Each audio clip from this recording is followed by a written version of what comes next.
Uh, this is another wisdom scriptures that I want to go into, and this is Proverbs chapter 17. This is about karma. This people in the world, a lot of people in the world believe in karma, but they seem to think that karma affects other people like it don't affect them. Like they don't consider the things that they've did to render the karma that they're receiving. Okay, this is Proverbs chapter 17 and verse 13. One second.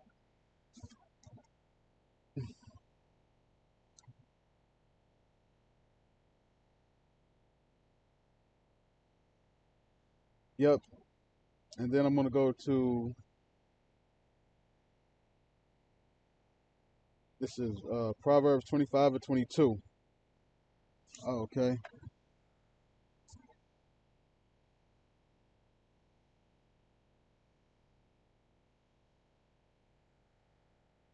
This is Proverbs 17 and 13 says, whoso rewardeth evil for good, evil shall not depart from his house.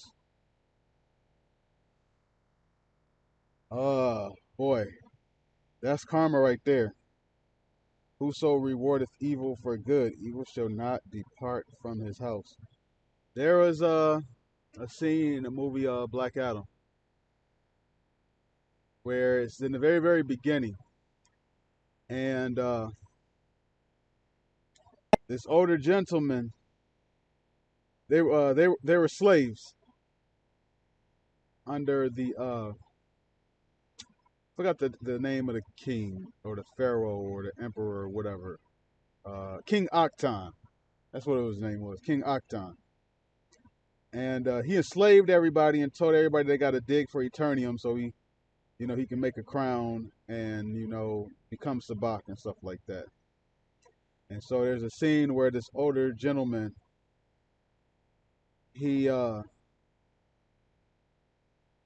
very old, too damn old to be in slavery, but he's very, very old, and he's digging. He found some Eternium, and he's happy, and they're about to fight each other, and then a little boy comes and says, "Hey, why y'all fighting over this? You know, you know, basically, we're not each other's enemy." And so, kind of gets everybody off of him, and then they take the Eternium to a Syrian soldier. Looked like that's what his apparel was, and then he gave it to him. He said, "The king wants to thank you," and then he says, well, shouldn't he get a reward? That's what the little boy said. Then he said, "So you," the soldier's like, "So you want a reward?" He's like, "Yeah, I want what I'm owed." He says, "Okay, come here with me. King wants to thank you." And then he stabs him in the stomach and throws him off a cliff. And he rewarded him evil by killing him for something good he did. And he told everybody, told him to get back to work. And then the little boy snatched Eternium, and then I ain't gonna spoil the rest of it. But you do if somebody does good to you and you do evil to them, bad stuff. I have personal testimonies of seeing it with family members. You do good, you look out for them, then all of a sudden they don't want to look out for you, and then you remind them how you looked out for them, and then they want to try to change the subject and nitpick about other stuff, anything that they don't like, that they don't appreciate about you. If it was that serious, bring that stuff up when you ask for help. Bring it up when you ask for help. When you need help. Don't bring it up once I need some help. And then, you did good to them, but then they fuck you over. And then terrible shit starts happening to them. I have a family member. When I told them, I've always observed it, and I told them every time you do bad to your family, because your family does nothing but good for you. Every time you do bad to your family, something happens to your vehicle. Not even about 2 weeks. I think blew the engine on that vehicle or whatever, and a whole bunch of other bad stuff just started happening. Evicted, all that type of stuff. So that's my personal. That's one of my personal testimonies. I see it. Somebody does good to you, and then you do bad to them, or they need you, and you just blow them off. Karma waiting for you. Yeah, karma waiting for you. You don't want to do that. This is Proverbs 25 and 22.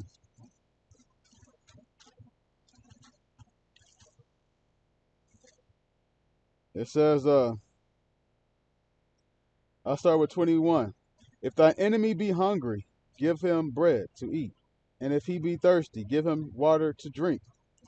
For thou shall heap coals of fire upon his head, and Yahweh shall reward thee. That's truth. You can have enemies in this truth.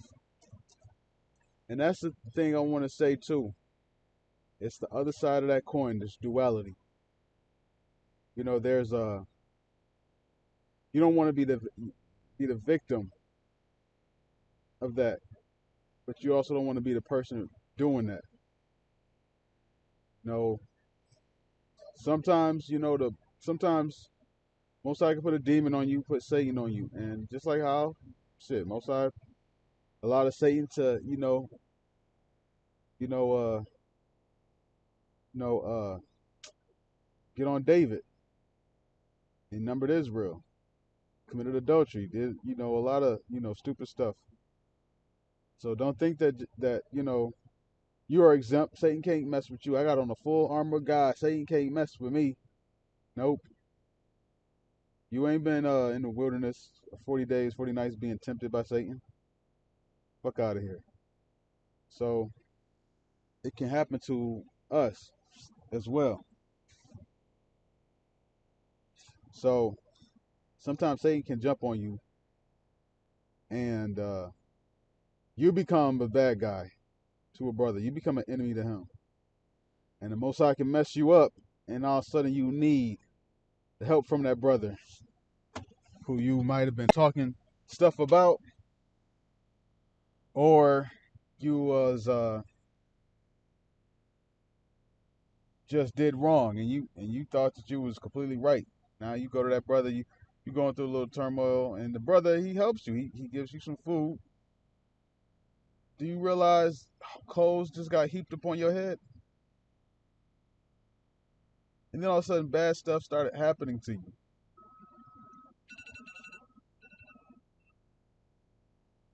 You don't want to do that. I see it. I've seen this movie play out and it's truth many a times, and try my best to not be enemy to a particular brother and to offend a brother. Try to overlook certain transgressions that are can be overlooked, but sometimes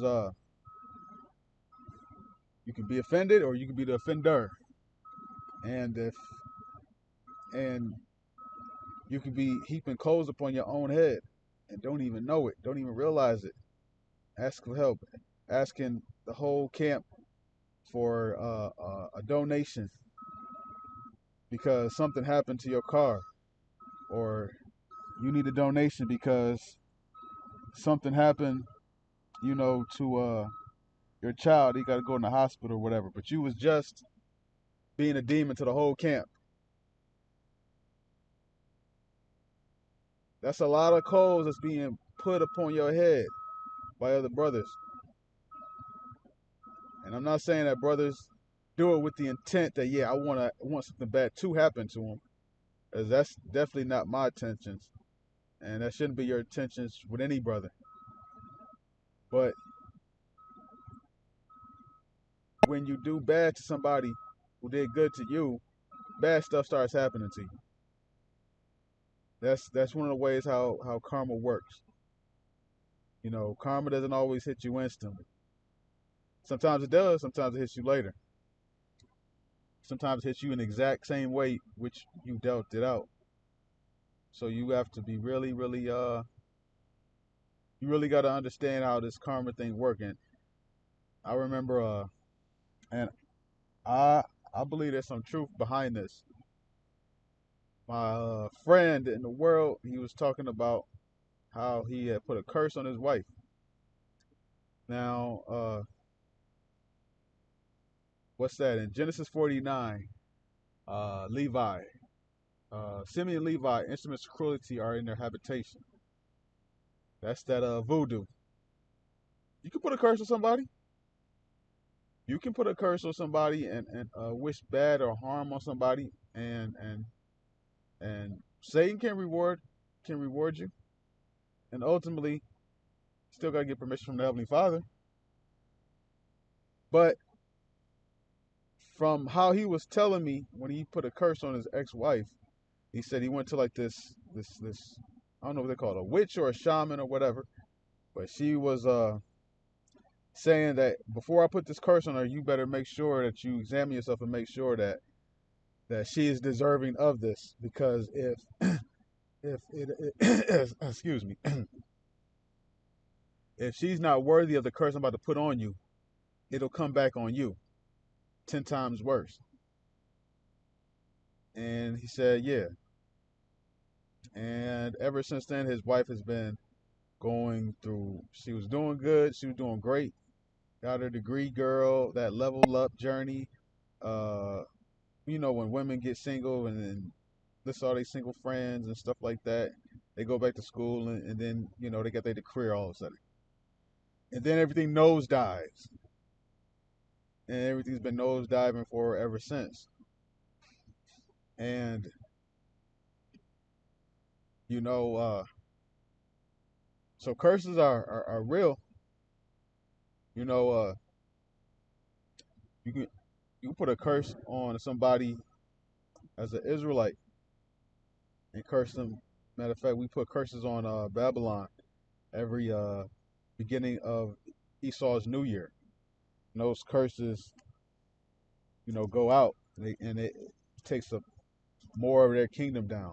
Every every year, there's more brothers waking up, so there's even more people praying and putting that curse up.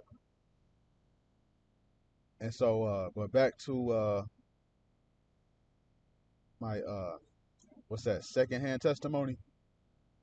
Uh, so everything started happening bad to his ex-wife, and everything was good. Everything happened. Everything went for him the best. His ex-wife thought he was going to take the house and he would like just be terrible, and it didn't. He got a better paying job. He started working even harder, and yeah, that did motivate him, everything like that. But you reading even the scriptures, you know, you have the heathens when they try to curse us, you know, that curse was changed into a blessing, where there's no enchantment against Israel. However, 2/3 they're not Israel. They are not all Israel, which are of Israel. They're heathens. Yeah, they're Israelites, but they're not Israel. So they're subject to curses like that. So you want to be under their graces as part of that armor of God. You know how many people curse us and it just turns out to be blessings? Uh-huh. So that's I want to conclude a lesson on that. I want to give all praises and glory to Yahweh Bashem Yahushai, Bashem Akakudash, that belongs to Elder G. Master Ruel. These salutations, Shalom.